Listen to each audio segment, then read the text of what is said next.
What's up, guys? Nymphadora here, and we are bringing you episode number 4 of the Cosmic Bulletin. For those of you that don't know me, I am a community manager over at GirlStreamers, and I do a lot of other things. But that's not what we're here today for. We're here to talk about the news that you guys need to know. Hey, I'm DJ, Community Manager and Tech Support for GirlStreamers. Welcome to another edition of the Cosmic Bulletin. Starting off today's news with Twitch. Big update for Twitch extensions to the sound of bits. Bits and extensions is now available in beta for all partners and affiliates to activate on their channels. So you can now use your bits for more than just cheering. They can be used to power new and interactive experiences on your channel. Twitch has partnered with 28 developers to bring 28 new extensions to make full use of the new features. You can find the full list on Twitch's blog. To name a few, Tilted Trivia, test viewers' video game knowledge with thousands of custom trivia questions. There's a Bits voting studio, which a poll is built to let viewers guide what the streamer does next, what weapons should they buy, with so much more customization. Now, when viewers use Bits and extensions, Twitch will provide a revenue share of 80% to the partner or affiliate and 20% to the extension developer. Now, as a viewer, do you see yourself using Bits and extensions? And as a viewer and streamer, what do you think about this idea? I want to know in chat or in your YouTube comments. In further Twitch news and in celebration, on Tuesday, April 24th, marked Twitch's one-year anniversary of the affiliate program. Looking back, based on Twitch's stats, affiliates have broadcasted 34.5 million hours, over 435 million affiliate emotes have been spammed in chat, and more than 5.7 billion chat messages have been sent in affiliate channels. And affiliate streamers have been clipped over 19.5 million times. Reaching affiliate status is just no easy task, and the grind never stops. So keep reaching and pushing for that next level. So for those of you that are BioShock fans, you may really enjoy this next bit of news. So recently, Kotaku sent out a reporter to 2K Studios to discuss Mafia 3. And while he was there on site, he discovered that there was a secret studio that was working on a top secret project. But whenever he discussed it or asked anybody about it, nobody would give him any kind of information. So many people believe that this is possibly the next BioShock installment. If you guys want to read that article, I will link it down below so you guys can read up on it yourself. Don't forget your free games for May. I won't go into too much detail, but just don't forget to claim them because they are free. For Twitch Prime free games, Psychonauts, Cluster Truck, Gone Home, Titan Souls, High Hell, and I Hope. You can claim them online via the browser and access your game library via the Twitch desktop app. For Xbox games with gold free games, Super Mega Baseball 2, Metal Gear Solid 5, The Phantom Pain, Sega Vintage Collection, Streets of Rage, and Vanquish. So for you Dark Souls fans, that's hard to say. For you Dark Souls fans, you will not be able to play the remastered version on Switch at the same time as your other console friends. So there has been a delay in the network test and the game release due to, well, I don't know. I could not find out. I just found the tweet and an article that stated it was delayed, but there's literally no explanation as to why it's delayed. So when I find out, I'll let you guys know. It is still scheduled to release on PS4, Xbox One, and PC on May 25th. And hopefully, they're saying the Switch release will follow sometime in the summer, midsummer. So the best I can tell you is follow Dark Souls Twitter to keep up with updates and on when they'll be doing their testing and releases for the Switch. In further gaming news, the developers for PlayerUnknown's Battlegrounds PUBG Corp has announced it will host the first official global tournament for their Battle Royale game. They'll be inviting 20 of the best PUBG teams from around the world to compete in Berlin this July. These qualifying teams will be picked at the beginning of July through a set of regional qualifying tournaments in North America, Europe, and Asia.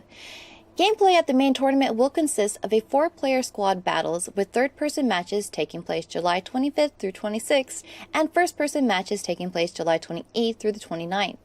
A winning team will be crowned for each respective mode with a prize pool totaling $2 million US.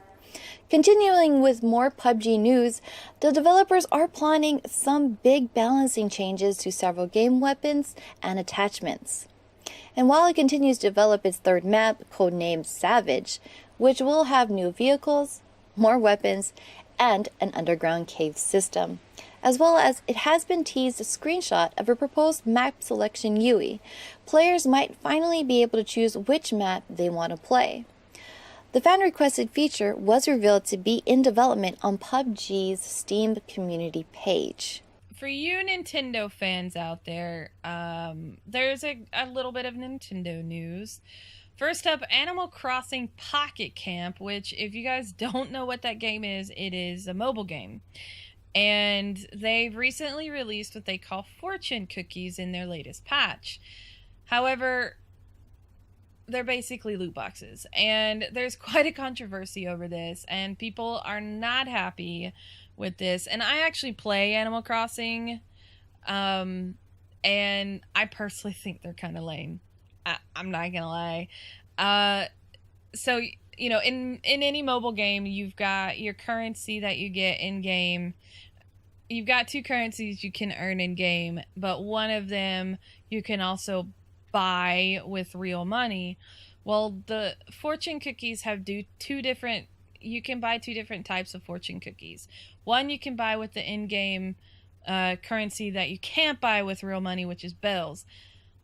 Nothing good comes out of those fortune cookies. I'm sorry, but nothing really cool comes out of those fortune cookies. I usually end up selling the crap that comes out of those fortune cookies. The other fortune cookies cost leaf tickets, and leaf tickets are actually the more rare currency in the game, and they're also the currency that you can spend real money to increase your currency. The problem with that is Animal Crossing is considered a family-friendly game. So, you know, the whole point is to personalize your little camp and have your friends come over and hang out. And if you've got a child playing this, and if the parent isn't paying attention, buying fortune cookies, they could rack up a lot of money for the parents. So personally, I think people are making a big deal out of nothing, but I understand the frustration, and I just don't like them. Honestly, the stuff that comes out of the fortune cookies for the leaf tickets, I could give or take. You know, it's rare stuff, but you could possibly get the same thing, and it's a waste of money for me to buy it and get multiples of the same thing, which has happened to me. And so I probably won't be buying or spending any kind of money on the fortune cookies, because to me it's just not worth it. So yeah, let me know what you guys think about the Animal Crossing loot boxes. I find it weird, but there you have it. Nintendo has also announced a new puzzle adventure game with a creepy twist called Path to, I'm probably going to butcher this word, Mnemosyne, and it will be available on the Switch. So the release of the console version of this game has not been announced yet, but there is a PC version for those of us who don't own a Switch because we can't afford it right now. And that is actually set to release in the second half of 2018. The stream description of this game is: immerse yourself into a path to Mnemosyne, a hypnotic adventure created within an infinite zoom. Walk the path, explore your mind, and recover all lost memories by solving dozens of imaginative puzzles. A mystery story, a minimalist script, and disturbing sounds and graphics will make Path to Mnemosyne a bizarre and memorable gameplay experience for any player. I like a good puzzle, and I know a few other streamers who do as well. So I think this might actually be right up your alley. Last weekend, Ninja hosted a live Vegas event at the Luxor Hotel and Casino in the Esports Arena, Las Vegas. This event was part tournament, part meet and greet, and just a great showcase of the absolute potential of Fortnite being a viable esports tournament. Ninja beat out his Twitch record of concurrent viewers, which drew in 680,000 viewers, breaking his old record of 628,000 viewers when he played with Drake.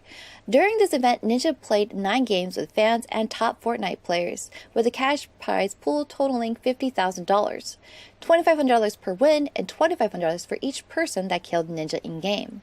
Ninja finished the evening with just 1 win out of the 9 games, but for the 1 game Ninja won, the money went to an Alzheimer's charity. What viewers and attendees were hoping for the most didn't come to fruition. The second most popular Fortnite streamer, Myth, his performance, wasn't up to par. People were hoping for an epic moment like a 1v1 Ninja vs. Myth showdown, but the event and games were still fun to watch and brought some new names to the forefront. The winner for the first 2 games, Blind, who is an unknown player, turns out to be the number 6 ranked player in the region with a 72% win rate. So Ninja Vegas was a delight to watch, and if this is anything close to what we could possibly see in the Battle Royale competitive scene, I predict the future is a bright one for Fortnite. Last weekend, God of War came out, and unfortunately, I don't have a PS4, so I haven't gotten a chance to play it. But I know a lot of people who have, and I know that there are a lot of good reviews for that game, and it's been a long road for creative director Cory Barlog. 5 years, in fact, and he responded with a heartwarming video of himself reading people's reactions. I'll just let the video speak for itself.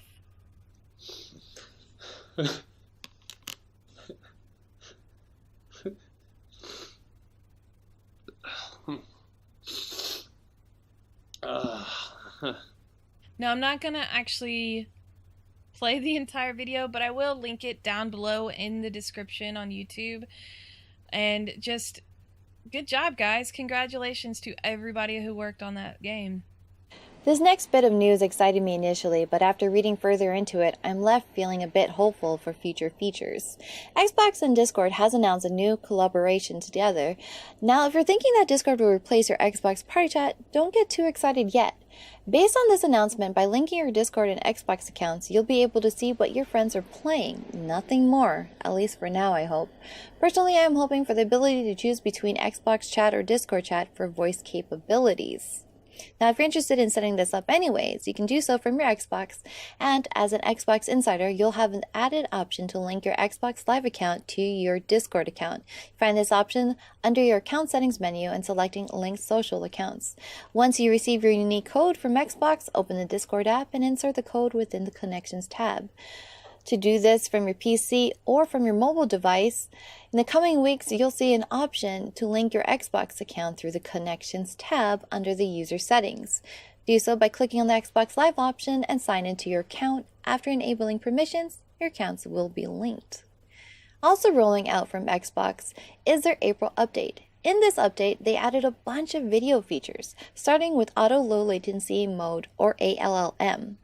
ALLM enables Xbox One devices to notify your displays when you're playing a game, so a TV that also supports ALLM will know to switch to low latency video mode. Many displays refer to this as game mode. Now, if you have an AMD Radeon FreeSync and FreeSync 2 compatible display, you'll enjoy this new variable refresh rate support for all Xbox One devices. In addition, Xbox One X and Xbox One S now support 1440p resolution. In streaming updates from them, what was originally only available to Mixer partners and pros is now available to everyone. Microsoft has introduced a new Mixer interactive feature called Share Controller, where Mixer streamers on Xbox One can now share control of their game with a viewer on Mixer.com. Secondly, you can now start Mixer broadcasts from anywhere on the Xbox One. If you decide to switch games or exit to the dashboard, your viewers will see a pause animation until you jump back into a game. Additionally, you can now share your screenshots and clips directly to Twitter, where shared trips will now display and play directly in your Twitter feed. For a full list of all of Xbox updates, visit their website, Xbox Wire. For the last bit of Xbox news, E3 is less than 2 months away. News and expectations will slowly start coming out, and Xbox will be kicking off their annual E3 briefing on Sunday, June 10th at 1 p.m. Pacific. You can watch live on the official Xbox Mixer channel or on the Mixer app for Xbox One and Windows 10. You'll be able to catch in-depth look at previously announced games trailers for unannounced titles and so much more. This year will also mark the first year for their new show, Inside Xbox, which will be airing during E3. You can tune into the Inside Xbox Live at E3 on Monday, June 11th at 3 p.m. Pacific. They'll be streaming live on Mixer every day through E3 starting from Tuesday, June 12th, and their full schedule will be announced soon. If you happen to be in LA during E3, they've also announced their Xbox E3 fan event submission site, where you can submit your name for a chance to win a ticket. Check out Xbox E3 online experience for more information, rules, and regulations. Following with E3 topics, Ubisoft has also confirmed on Twitter that they will be holding their annual pre-show briefing on Monday, June 11th at 1 p.m. Pacific. They didn't go into too much detail of what to fully expect, but earlier this year they have confirmed Tom Clancy's The Division 2 and promised more information at E3. We'll most likely, or maybe just hopefully, hear more about Beyond Good and Evil 2 and Skull and Crossbones, which were announced at their E3 2017 press conference. I'll personally be attending E3 this year, so let me know if you'll be attending. I'd love to meet you all as well. As more news about E3 comes out, we'll keep you up to date here on the Cosmic Bulletin. I've said this before, and I'll continue to preach it, that I will always push for budget streaming. It's always nice to have the top-end products, but when the cost is the death of your wallet, it's never worth it. There's always a means to achieve top-end production with the right affordable options. Most streamers know that Elgato offers the Stream Deck, which makes production flow a bit smoother and cleaner, but at the toll of $150. However, Streamlabs OBS has found a way for you to accomplish some of these features via your mobile device. You can now control Streamlabs OBS straight from your smartphone.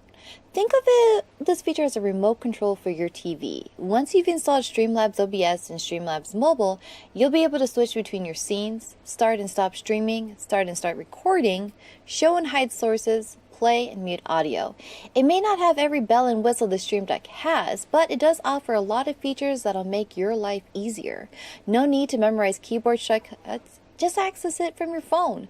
Currently available on Android as iOS in the next month.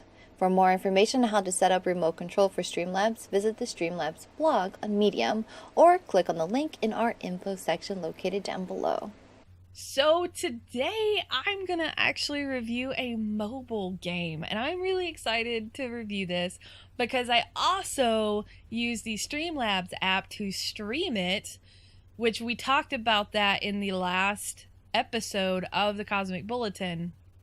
So I'm really excited to actually tell you guys what I think about the app itself.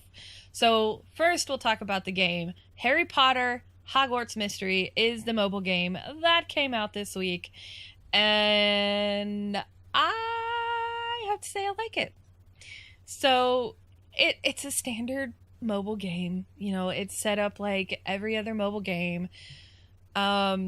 And I actually went into this game knowing absolutely nothing. I knew that it was coming out, but I actually forgot about it until Miss DJM, actually said, "Hey, Nymph, don't forget, the game came out today." So, the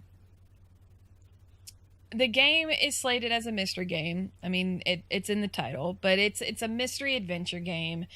And you have been accepted to Hogwarts before Harry comes to Hogwarts, but after Voldemort was defeated the first time. So Harry's actually, I believe, 1 year old when you go into the game, and you actually get to meet Tonks and Bill Weasley later in the game.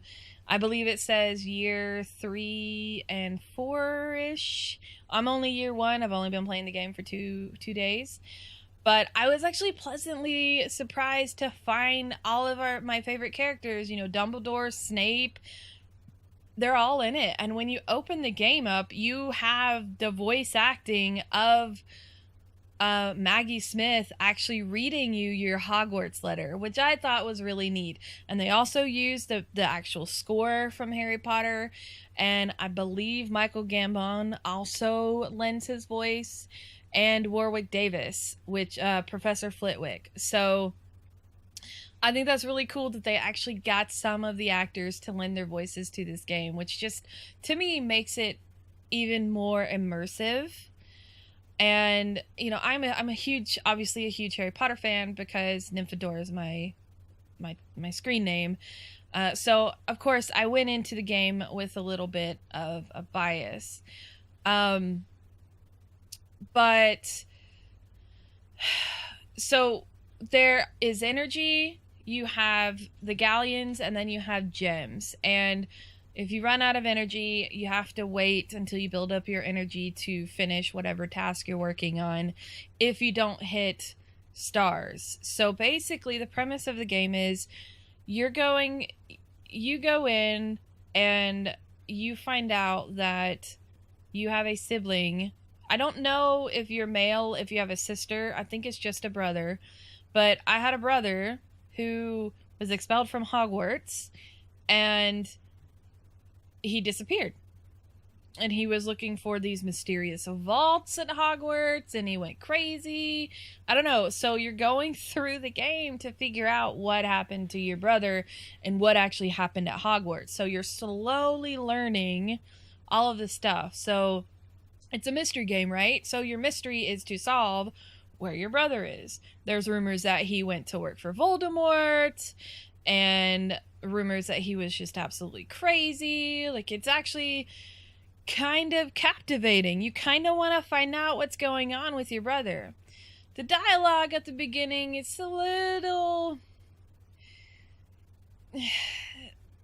childish, I want to say. I mean, the game, it's Harry Potter, so they geared it more towards children, but it does get a little bit better as you get into Hogwarts. But the tutorial is very, very childlike because it's very simple. You immediately meet somebody and you're best friends, like right then. That to me just kind of felt weird, but okay, we'll go with it, right? It's just a game. So as you're going through the game, you learn spells, you're learning potions, you learn how to fly. And what I really thought was neat is when you're doing the Lumos spell, it actually gives you a thing that you have to draw on the mobile app. And so basically you're drawing it on your app, you're following the line on your app, and that's essentially your wand doing the special flick. And that actually reminded me of when we went to Harry Potter World a few years ago. We got an interactive wand because I'm a freaking nerd, and you have to do the wand in a specific flourish in order to get things within the park to actually work. So that reminded me very heavily of that portion of the park, which to me just made it feel even more immersive and very, very cool that you're not just clicking, buttons over and over and over again. You're actually doing and drawing other things on the screen. So it's a little bit more than just, here, let me click this to study. Okay, I have to spend 3 energy to do this, or 4 energy to do that, etc. So that was actually I personally like that. I thought that was really cool. So galleons are basically, right now, they're used to buy clothes and hairstyles for your character, and you as you level up, you unlock new looks for your character. So I don't know if they're used for anything else, but right now that's what they're used for. Again, I'm only in year 1. And the gems will allow you to buy more energy. And so that's where the real money comes into play. As with any free mobile game, there's always that aspect. So the gems allow you to buy more energy, and you can put money into those gems if you so choose. I do not, because I don't spend money on mobile games, but there is that option if you want to continue through the game. There is a little bit of a frustration with the game as far as having to wait. So one of the things, so you have a rival, and she obviously is a Slytherin, because why would anyone else be your rival other than a Slytherin? And she gets you trapped in Devil's Snare. And if you run out of energy, you're just kind of trapped in the Devil's Snare for an hour until you can come back and, play through that. And so that's it's a little bit frustrating that you can run out of energy so quickly doing certain tasks. So, but again, that comes with mobile games as part of the mobile game genre. That's just kind of standard for mobile games. So I can understand people not wanting to stick around for the story because they don't want to wait for it to take so long. If you are like me and you're a big Harry Potter fan, I actually recommend checking it out. You may have a lot of fun with it. Now, as I was playing, I decided that I wanted to do the Streamlabs mobile app, and I have to say, that thing is so easy. It didn't take long to download, so it doesn't take up a lot of space on your phone. It's really intuitive. I could even change the title and the game in the app itself and not have to go to the desktop. The only thing that I couldn't change were the communities, which is fine. That's understandable. It can only do so much. So if you are playing a mobile game, make sure that, your communities are set up the way you want them to be set up before you stream. It takes up your mic from your phone, and if you show your face, it takes obviously your cam from your phone. There's two ways that you can stream. You can stream yourself and it'll show your face, or you can stream whatever's on your phone. It will not do both. It can't do both. And so if you're streaming your phone, make sure that you don't have anything important that is on your phone, because it literally streams everything on your phone. So I recommend closing all of your apps that are running in the background, except for the ones that you want to actually stream and cycle through, or else it will capture all of it. And it was easy. I like that you can stream from the Twitch app itself, but I really like the Streamlabs app because it integrates your alerts, which I think is really, really cool. That I can, so if I get a follow while I'm streaming on mobile, it'll still pop up. So when I'm out and about, if I decide I want to stream a mobile game, or if I decide I want to just stream myself, I will probably use the Streamlabs app over the Twitch app, just because of how intuitive it is, and because it's way more intuitive than the Twitch streaming app, and it's just a lot easier to use, and it integrates all of the things that you already have set up in Streamlabs, and you can move it around on your screen, so you don't have to leave it set up. You can move the chat box wherever you want it, you can move the alert box, you can make it smaller, bigger, however you want it to be. It allows you to do that. So great job, Streamlabs. I was highly impressed with that app, and I highly recommend it as a streamer. If you guys want to get into streaming more mobile stuff, definitely use the Streamlabs app. I think the best way to introduce pop culture will be this lovely clip of Anthony Hopkins. British Westworld actor tweeted out an interesting clip of himself with the caption, "This is what happens when you're all work and no play." We're not quite sure what he was doing in this clip, but for me, it really summed up my internal feelings of grinding out the work and not taking some time for me. So regardless, if it brought a big smile to my face, as well as racking in more than 8.29 million views by Tuesday. But some questions, does this viral video have anything to do with Westworld? Guess we need to watch more to find out. Westworld Season 2 premiered April 22nd on HBO. All right, you guys, so we have a lot coming out of Hollywood this week, and kind of falls under that pop culture news section because a lot of it has to do with Netflix and Marvel movies. So the first news is, Avengers. Avengers came out. The day of recording, I actually got to go see Avengers, which is why you get to see all this. Yeah. And that's all I'm going to say about it. I'm not going to give you guys any information about the movie because that's not what we're here for. But we do have a new Venom trailer, and I have to say the CG for the Venom trailer looks really, really good. The way Tom Hardy becomes Venom, it's so cool. That's all I can say. It's so cool the way they did that. I really, really hope this redeems Venom because the last Venom movie was terrible. So I hope this is a good one. And Tom Hardy is an alright actor. He's okay. He's just an award-winning actor. He's alright. So anyway, the next little bit of news is actually about our favorite lovable chainsaw-armed fellow.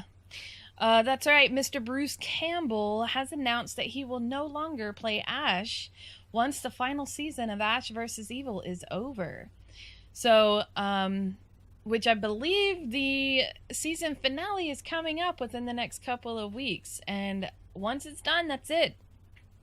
He even claims that the petitions many fans have been sending out to Netflix to pick up the series will not sway him. Now, I haven't had a chance to see it. I've heard a lot of really good things about it. I do want to see it, and I know that when I do finally see it, because I have so much going on, when I do finally get around to seeing it, I will definitely enjoy it because I like the movies.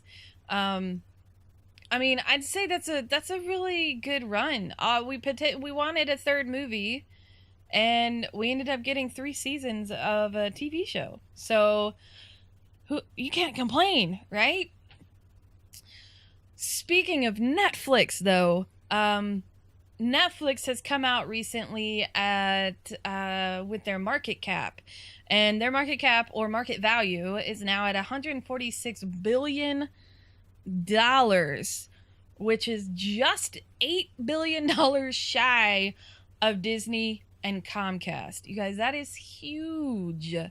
That is massive. This new market cap makes it more valuable than Netflix is more valuable than Time Warner, 21st Century Fox, Sony, CBS, and Viacom, which are some of the largest conglomerates in the industry.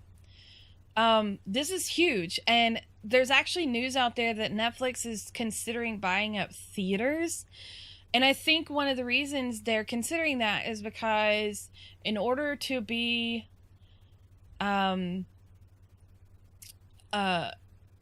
considered for the Academy Awards or the Golden Globes or many other accolades, you have to have a distribution in a major theater. And Netflix's distribution is through streaming. Now, they've tried to actually set up distribution for some of their films in other theaters, but a lot of theaters don't sign off on it, which is a little disappointing. So I understand them wanting to actually own theaters. However, this is actually going, if they do actually buy theaters, this will put us back into an era similar to the golden age of Hollywood from the 20s and 30s, which is when the studio era was going through. Now, the Paramount decree actually disbanded studios from being able to own their own theaters because they did not allow other movies to be distributed at the theaters. So basically only a Fox movie could actually come to a Fox theater. So there's a lot of things that's going on with this, and this is a very near and dear to my heart as someone who's in the film industry. This is actually really fascinating. On top of that, Cannes Film Festival is coming up, which is the most prestigious film festival for the film industry, and Netflix has removed all of their films that are in the competition because the director stated last year that in order to be up to win, you have to have a theatrical distribution in France. Well, Netflix does not fall under that category. Even though their stuff was accepted into the festival, basically they're not eligible to win anything, is what he's kind of saying.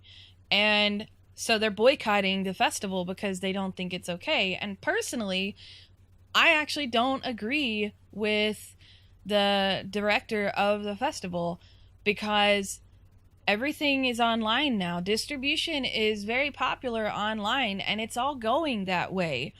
Through streaming, through Netflix, through streaming through HBO, Stars. It's you have very high quality stuff that's not going to theaters because theaters don't want to have a Netflix movie or a Netflix documentary or whatever in their theater because, you know, it's not, I guess because they think it's not going to bring anybody in. So there's a lot of stuff. So there's a lot to unpack here, and if you guys are really interested in this particular thing, you know, comment in the Twitch chat, comment in YouTube down below, and I will actually stay up to date with this and keep you guys up to date with this. I personally find this fascinating, so I will be keeping up to date anyway. But if you guys want to know more, or if you guys have any opinions, let us know in the comments below or over there in the live Twitch chat. And with every episode of the Cosmic Bulletin, we offer a special shout out and congratulations to members of our community. These following women have reached affiliate status, so congratulations to Kitten Please, Cakes Tina, Shambot, and Anka XEC. GirlStreamers will be hosting Stream Theory, hosted by Esley and co-hosted by Cariz, tomorrow, Sunday, April 29th at 8 p.m. Eastern. In episode 2, they will be discussing game and content choice, which will be followed up with a live Q&A just for the community. You can watch the past episode of Stream Theory discussing filler words on GirlStreamers channel playlist and on Stream Theory's YouTube channel. For more updates and information, follow GirlStreamers and Stream Theory on Twitter. GirlStreamers' next podcast will be May 6th with T. Fredrickson 80 on the GirlStreamers Twitch channel at 8 p.m. Eastern. Don't forget, we actually changed our Twitch channel name. It is now GirlStreamers_INC, as in incorporated. So if you go over to our Twitch channel, if you're watching this on YouTube and you go over to our Twitch channel, don't forget we are now GirlStreamers_Inc. If you can't make it to the podcast, but you still want to listen to it, you can find all of our old podcasts on iTunes, Stitcher, and Google Play, and you can always find the video portions on YouTube. And some really, really exciting news for GirlStreamers. We are now partnered with Discord. That's right, guys. Discord is actually our main platform where we communicate with all of our ladies in our community. We have over 1,000 ladies within the community, and if you are in our community but you're not in our Discord, girl, you need to get in there. We've got so much information for you guys. It's to benefit you, so get into that Discord if you are not there. And because it is still April, do not forget that our streamer of the month is Julie Vive. You can find her on Twitch at twitch.tv/JULIEVEV. If you're interested in joining our community or would like more information, visit our website at www.girlstreamers.com. You can also follow us on Twitter at GirlStreamers and watch and follow us on our stream team on Twitch. And lastly, if you're watching on YouTube, be sure to like, comment, and subscribe. And don't forget to hit that bell to be notified of all of our latest vids.